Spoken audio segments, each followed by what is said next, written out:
मुगल वास्तुकला पूरी दुनिया में काफी मशहूर रही है और आज भी है। मुगल वास्तुकला के सबसे ज्यादा और सबसे बड़े उदाहरण जो हैं, वो हिंदुस्तान में ही है।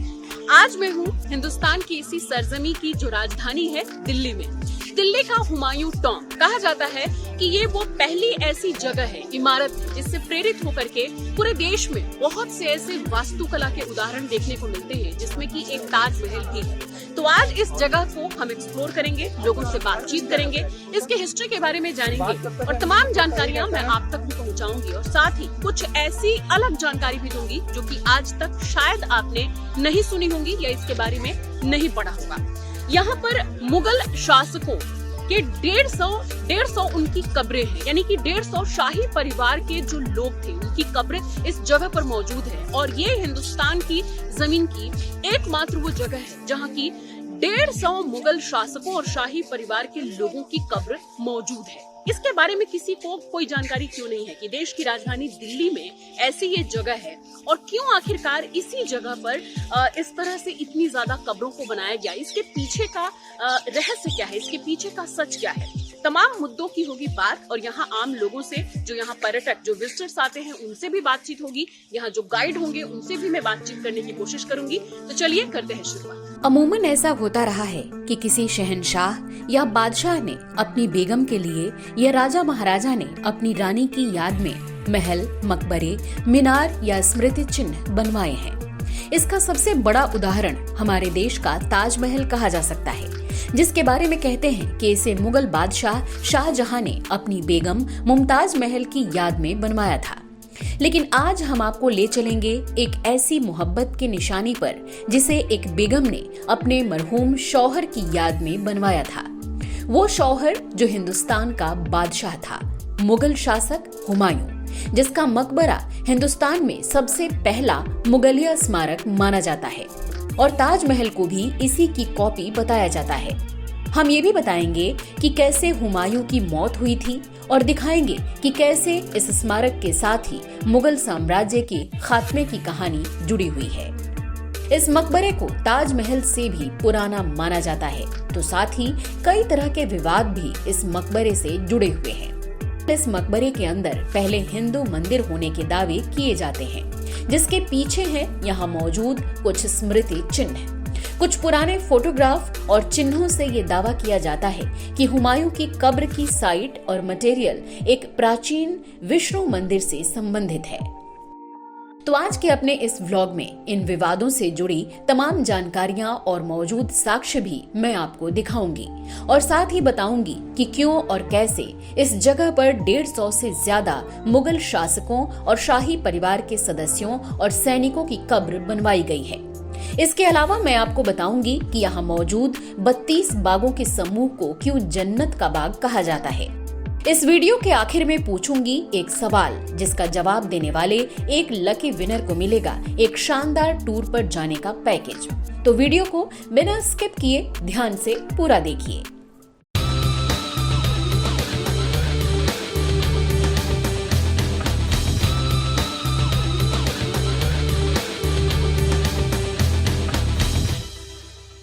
हुमायूं का मकबरा मुगल वास्तुकला का एक नायाब नमूना है और भारत में मुगल स्थापत्य कला का एक बेहतरीन उदाहरण। मुगल सम्राट हुमायूं का ये मकबरा दिल्ली के फेमस पुराने किले के पास स्थित है। इस मकबरे को हुमायूं की याद में उनकी पत्नी हामिदा बानो बेगम ने सन 1562 में बनवाना शुरू किया था, जो लगभग 7 साल में बनकर तैयार हुआ। पति की याद में पत्नी द्वारा बनवाया गया एक बेशकीमती धरोहर। जिस गेट से मेरी एंट्री हुई है हुमायूं टॉम्ब में, वो एक मेरे पीछे ये टूटी हुई दीवार है जो कि आप देख सकते हैं। और इस टूटी हुई दीवार की क्या है कहानी, आइए जानते हैं। राकेश शर्मा जी मेरे साथ हैं। जी राकेश जी। मैम आप जानते हैं जो दीवार मेन एंट्रेंस नहीं है। ओके। क्योंकि इस दीवार को तोड़ा था general Hudson British army officer ने 1857 में। ऐसा क्यों? क्योंकि जो लास्ट मुगल थे बहादुर शाह जफर सेकंड, उनको इस टॉम्ब के अंदर से अरेस्ट किया गया था। अच्छा। तो ये पूरा कब्रिस्तान है, ग्रेवयार्ड है, कोई नहीं रहा। इसी के बाद उनको शायद रंगून ले जाया गया था और उसके बाद फिर उनकी वापसी नहीं हुई और एक बहुत ही दर्दनाक शेर उन्होंने लिखा था। मुगल डायनेस्टी खत्म हो गई है, खात्मा हो गया। ठीक है। तो यहीं से मुगल डायनेस्टी स्टार्ट होती है, यहीं पर एंड हो जाता है। क्योंकि इस टॉम्ब के अंदर 150 ग्रेव्स हैं टॉम्ब के अंदर। और आउटसाइड 1350। जो रॉयल फैमिली है वो टॉम के अंदर है, और जो सर्वेंट है सोल्जर यानी कि वो रिलेटिव है वो सब बाहर है। उनके बाहर है। हाँ जी। तो आप अंदर मुझे ले चलेंगे, बताएंगे यहाँ के बारे में? चलिए मैम, जानकारी। चलते हैं। तो चलिए अब राकेश जी के साथ हम सब कुछ आगे बढ़ाते हैं। और राकेश जी, आप कब से हैं यहाँ पे? कब से लोगों को यहाँ के बारे में बता रहे हैं? मेरे तो करीब 7-8 साल हो चुके हैं। 7-8 साल। तो उनको अच्छी खासी नॉलेज है, तो इनके साथ ही हम अभी चलेंगे। और देखिए आप यहाँ से जो कि इस समय यहाँ पर घूमने के लिए आए हुए हैं, शाम का समय है, वेदर काफी अच्छा हो रहा है जी। देखिए मैम, आपको यहाँ से सेमेट्री पहला गेट, दूसरा गेट, फिर तीसरा गेट नजर आ रहा है आपको। तो ये आपको जो दिखा रहा है ये इस्लामिक आर्किटेक्चर दिखा रहा है। इसके अंदर 2 आर्किटेक्चर, इस्लामिक और पर्शियन। ओके, तो ये इस्लामिक और पर्शियन 2 तरह का आर्किटेक्चर एक साथ जो कि आपको देखने को मिलेगा। और जो कहा जाता है कि ताजमहल इससे प्रेरित है, यानी ताजमहल इसके बाद बना। वो सफेद पत्थर, ये लाल बलुआ पत्थर है, और लाल बलुआ पत्थर से बना हुआ ये पहला इस तरह की वास्तुकला का एक उदाहरण है। इस वजह से भी इसका काफी इम्पोर्टेंस है। जी राकेश जी, और कुछ बताइए, ये वास्तुकला जो आप बता रहे हैं, तो पर्शियन कैसे हम पहचानेंगे कि हाँ ये? जब आप अंदर चलेंगे तो ऑटोमेटिकली आपको खुद ही एक्सप्लेन हो जाएंगे कि पर्शियन में जिधर भी देखेंगे आपको 4 गार्डन नजर आएंगे। ओके, तो उनको बोलते हैं पैराडाइज और जन्नत का बाग। जन्नत का बाग। हाँ, तो तो ये जन्नत का बाग, मैं थोड़ा सा इसको गूगल पे भी पढ़ रही थी, इसका क्या मतलब है? इसको जन्नत का बाग से क्यों कंपेयर किया? देखिए मैम, जन्नत तो किसी ने देखा नहीं है, वो डेथ के बाद ही होता है। हाँ, पर जो मुगल थे, इनको जहाँ से ये आए थे लोग, हाँ, तो वहाँ पर तो इनमें डेजर्ट रेत ही था खाली। हाँ, हाँ, तो यहाँ की जो जमीनें थी तो इनको पेड़ पौधे अच्छे लगते थे। हाँ, हाँ, तो जो जन्नत में लिखा हो कि नदी का किनारा हो, दरिया हो, बाग बगीचे हो, तो उसी को वो जन्नत बोलते हैं। ओके, तो जैसे जन्नत का बाग, बाकी बागों में और इस बाग में क्या फर्क है? नहीं, उस टाइम जैसे बहुत फ्लावर- सारे मकबरे हैं, उनमें इसके अंदर ये 32 गार्डन के बीच में टॉम बना हुआ है। 32 गार्डन।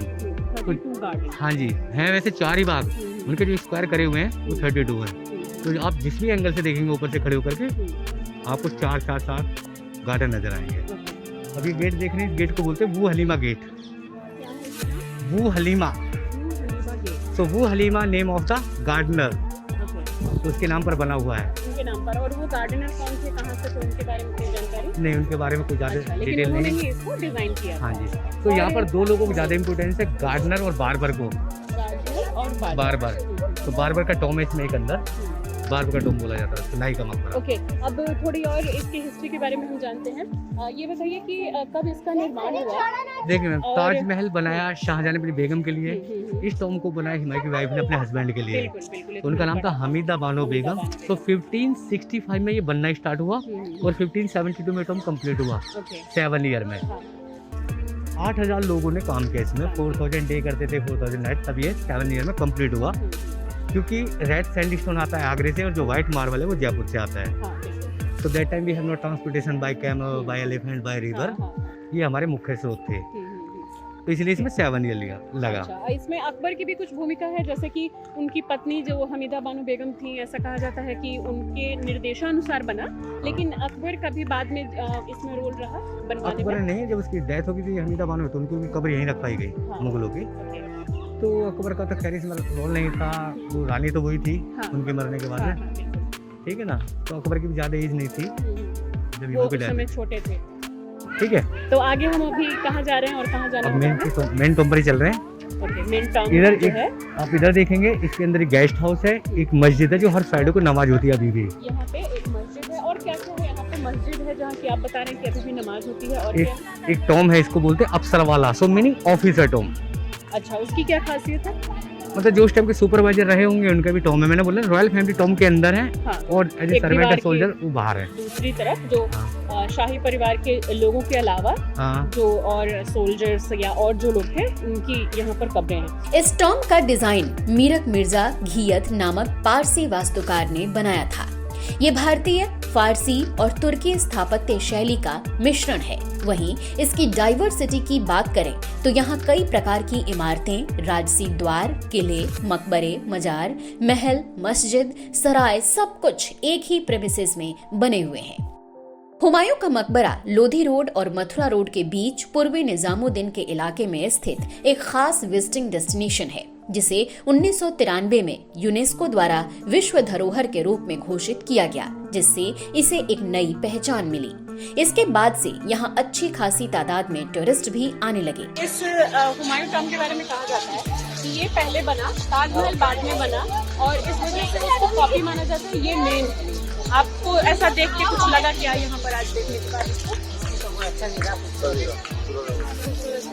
पत्थरों का फर्क है, वो व्हाइट संगमरमर से बना है, लाल बलिया पत्थर से बना है। लेकिन इसकी खूबसूरती के बारे में आप लोगों को देखिए क्या लगता है? अच्छा है, बढ़िया है। ताजमहल से साइज में भी बड़ा है, बहुत अच्छा भी है।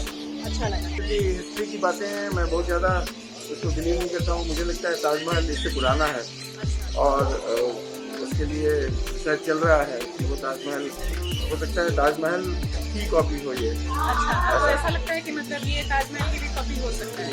तो आपको लगता है कि इसको और अच्छे से प्रमोट करना चाहिए, जैसे कि हम उसको एक वर्ल्ड हेरिटेज, हालांकि ये भी यूनेस्को ने वर्ल्ड हेरिटेज इसको भी घोषित किया है, लेकिन इसको और वो पॉपुलैरिटी मिलनी चाहिए जो कि ताजमहल को, जिससे कि और ज्यादा दुनिया से पर्यटक यहाँ आते हैं। आपका क्या नाम है? तो यूसुफ जी, आप इसके लिए कुछ सजेशन देना चाहेंगे जो लोग हमें देख रहे हैं या गवर्नमेंट या प्रशासन? अच्छा है, ताजमहल के हिसाब से और एक बार आए तो इससे न्यूड दिखना है हमको। नीट क्या बता रही हैं आप? और एक बार आए तो नीट, अभी न्यूड दिखना है।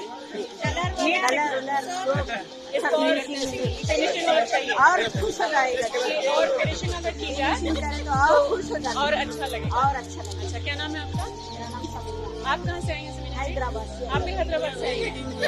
अच्छा, एक के साथ आप लोग कितने लोग हैं? एक साथ 32 नंबर 32। और कहाँ और घूमेंगे अभी आप? अभी हम हाँ, ताजमहल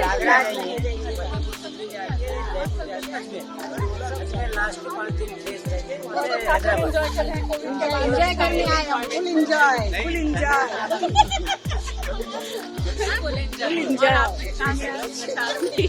ठीक है, चलिए आप लोग एंजॉय कीजिए। All the best. अब बात करते हैं हुमायूं की मौत की। एक ऐसा बादशाह जिसके बारे में कहा जाता है कि उसकी मौत तो रहस्यपूर्ण नहीं थी, पर उसका दफन होना रहस्यपूर्ण जरूर था। हुमायूं के लिए सबसे बड़ा और अजीब दावा है कि उसकी मौत के बाद उसे एक एक कर 3 कब्रों में दफनाया गया। सरहिंद का युद्ध जीतने के बाद 23 जुलाई 1555 में एक बार फिर दिल्ली के तख्त पर हुमायूं को बैठने का मौका मिला, लेकिन वो तख्त और राजपाट का सुख ज्यादा दिन नहीं भोग सका और 27 जनवरी 1556 को दिल्ली के पुराने किले दीन पनाह के शेर मंडल नामक पुस्तकालय की सीढ़ियों से गिरकर उसकी मौत हो गई। लेकिन उसकी कब्र को लेकर कई सवाल उठते रहे हैं। हुआ यूं कि हुमायूं उस दिन ऑब्जर्वेटरी की छत पर था। वहां जब वो सीढ़ियों से नीचे उतर रहा था तो उसे पास की मस्जिद से अजान की आवाज सुनाई दी। कहा जाता है कि जब भी वो अजान सुनता तो दौड़ पड़ता था और घुटने के बल सजदे में झुक जाता था। जैसे ही वो नमाज के लिए झुका, उसका पैर पोस्तीन में उलझ गया और वो सीढ़ियों से लुढ़कता हुआ सीधे सिर के बल जा गिरा और 3 दिन बाद उसकी मौत हो गई। जिस इमारत में उसकी मौत हुई उसे परवर्ती शासक शेरशाह सूरी द्वारा 19 जनवरी 1556 को बनवाया गया था। इस इमारत को हुमायूं ने ग्रंथालय में तब्दील कर दिया था और मौत के बाद उसे यहीं दफना दिया गया, जहां हुमायूं की वास्तविक कब्र अब भी मौजूद है। उसकी मृत्यु पर इतिहासकार लेनपुल ने लिखा है कि हुमायूं जीवन भर लड़खड़ाता रहा और आखिर में लुढ़ककर अपनी जान गंवा बैठा, क्योंकि दावा किया जाता है कि हुमायूं दिन में 3 बार अफीम नोश फरमाता था और अमूमन नशे में ही चूर रहता था। वहीं कुछ इतिहासकार लिखते हैं कि हुमायूं की मौत के बाद जब किले पर हेमू ने कब्जा किया तो हुमायूं के विश्वास पात्र उसकी कब्र से उसकी बॉडी को सरहिंद लेकर चले गए थे और वहीं उसे फिर से दफना दिया था। तो तीसरा दावा ये भी है कि बेगम हमीदा की तमन्ना थी कि उसके पति को एक आलीशान मकबरा मुहैया हो, इसलिए उसने दिल्ली में एक बेहद खूबसूरत टॉम का निर्माण करवाया और फिर बाद में 1565 में हुमायूं को उसकी पुरानी कब्रगाह से निकालकर इस नई जगह पर दफन किया गया, जिसे आज हुमायूं का मकबरा कहते हैं। ये मकबरा अपने बगीचों के लिए फेमस है, जो चारों तरफ से दीवारों से घिरा है। इसमें सुंदर गार्डन के अलावा पानी की छोटी नहरें, फव्वारे, फुटपाथ, ऊंचे ऊंचे दरवाजे, मस्जिद शामिल हैं। लेकिन जो एक चीज इसे बेहद खास बनाती है वो है इस चार दीवारी में 150 मुगल शासकों और शाही परिवार के लोगों की कब्रें। इसीलिए इसे मुगलों का शयनागार भी कहा जाता है, क्योंकि इसके कक्षों में मुगल परिवार के 150 से ज्यादा सदस्य दबे हुए हैं। वहीं ये भी कहा जाता है कि ये मकबरा 4 बाग यानी कुरान में बताई गई स्वर्ग की 4 नदियों का एक उदाहरण है, जिसे जन्नत का बाग कहा जाता है। इस जगह के कुछ बड़े अट्रैक्शन की बात करें तो इनमें कई मकबरे और इमारतें शामिल हैं, जिनमें पहला है 4 बाग गार्डन। ये चतुर्भुजाकार पारसी शैली का बगीचा है और पूरे दक्षिण एशिया में ऐसा इकलौता नायाब बाग है। नाई का मकबरा 4 दीवारी के अंदर नाई का गुंबद नामक एक मकबरा है, जो एक शाही नाई की कब्र है। हुमायूं के मकबरे के परिसर के अंदर अन्य इमारतों में बू हलीमा की कब्र और बगीचा, ईसा खान की कब्र और मस्जिद, नीला गुंबद, अफसर वाला मकबरा और मस्जिद, चिल्लाह निजामुद्दीन औलिया और अरब सराय शामिल हैं। इस शैली में अधिकतर लाल बलुआ पत्थर का इस्तेमाल किया जाता था। बाद में मेहराब, छतरी और कई तरह के गुंबद इंडो इस्लामी वास्तुकला में बेहद लोकप्रिय हो गए और मुगलों के शासन के तहत इसे और विकसित किया गया। चलिए अब जानते हैं कि क्यों इसे विष्णु पद मंदिर के ऊपर बनाए जाने के दावे किए जाते रहे हैं। विष्णु, जो कि सनातन धर्म में पूजे जाने वाले देव हैं, और पद का अर्थ है पैर। ये नाम मंदिर के अंदर पत्थर में खुदे नक्काशीदार भगवान विष्णु के पैर के पाए जाने के बाद सामने आया। दरअसल नेपाल के मुक्तिनाथ मंदिर से लेकर तिरुपति तक कुल 106 विष्णु मंदिर का उल्लेख हमारे पुराणों में है। सनातन संस्कृति में हर विष्णु मंदिर में विष्णु के पद चिन्ह बनाए जाते हैं। ऐसे में इस दावे में शायद कुछ हकीकत भी नजर आता है कि हुमायूं का मकबरा पूर्व में विष्णु मंदिर हुआ करता था, जिसका मूल स्थान इसी के आसपास का उल्लेख किया गया है। कब्र के अंदर लगे क्वार्ट्ज के स्तंभ भी इस तरफ इशारा करते हैं कि ये किसी मंदिर के अवशेषों के ऊपर बनाए गए हो सकते हैं। हुमायूं के मकबरे की लाल बलुआ पत्थर की दीवारों के ठीक उलट सफेद क्वार्ट्ज स्तंभ ये साफ संकेत देता है कि वो पूरी तरह से एक अलग संरचना है। दुनिया भर के पुरातात्विक सर्वेक्षण के साथ विज्ञान के अनुसंधान ने भी साबित कर दिया है कि क्वार्ट्ज के मुकाबले बलुआ पत्थर ज्यादा तेजी से गलते हैं या खराब होते हैं। कब्र के प्रांगण के बलुआ पत्थरों का खराब होना और क्वार्ट्ज के स्तंभों का सही सलामत होना यही बताता है कि ये स्तंभ शायद मुगल काल के पहले के हैं। हालांकि ये दावे हैं और इनकी वास्तविकता क्या है कहना बेहद मुश्किल और रिसर्च का विषय है। इस जगह को एक्सप्लोर करने के बाद आप इस बारे में क्या सोचते हैं, मुझे कमेंट बॉक्स में लिखकर जरूर बताइएगा। अब रहा आज का सवाल, आपको बताना है कि हुमायूं के मकबरे के मुख्य वास्तुकार कौन थे। हमारे इस सवाल का उत्तर आप कमेंट बॉक्स में लिख कर दें। इस वीडियो के 1 लाख व्यूज होने पर हम सही जवाबों का एक ड्रॉ निकालेंगे और विजेता को मिलेगा एक ट्रैवल पैकेज मेरे और टाई अप ट्रैवल एजेंसी के सौजन्य से। तो जल्दी इस वीडियो को शेयर करें और कमेंट बॉक्स में अपना जवाब लिखें। तो उम्मीद है दोस्तों कि आज का मेरा ये ब्लॉग आपको जरूर पसंद आया होगा और इस खास जगह के बारे में जितना कि आपको नहीं पता होगा, यहाँ की वास्तुकला या यहाँ की खूबसूरती, किस वजह से यहाँ पर इस तरह के बागों को बनाया गया, क्यों यहाँ पर इतना ज्यादा मुगल शासकों और शाही परिवार के लोगों की कब्रें यहीं पर क्यों हैं, ये तमाम जानकारियां आपको इस एक ब्लॉग में एक साथ देखने को मिली। साथ ही आपको ये भी मैं कहना चाहूंगी कि इस तरह की कुछ और नई जानकारी अगर आप जानना चाहते हैं तो आप कमेंट बॉक्स में जरूर मुझे लिख के बताइए कि और कौन सी ऐसी जगहों के बारे में आपके अंदर कौतूहल है या आप जानना चाहते हैं। मैं जरूर अपना अगला ब्लॉग उस पर बनाने की कोशिश करूंगी। तो अगर ये वीडियो पसंद आया हो तो अपनी फैमिली, अपने फ्रेंड्स के साथ भी इसको शेयर जरूर कीजिए और यहाँ के बारे में आपको कैसा लगा कमेंट बॉक्स में कमेंट करके जरूर बताइए। मिलते हैं अगले ब्लॉग में। Have a nice time.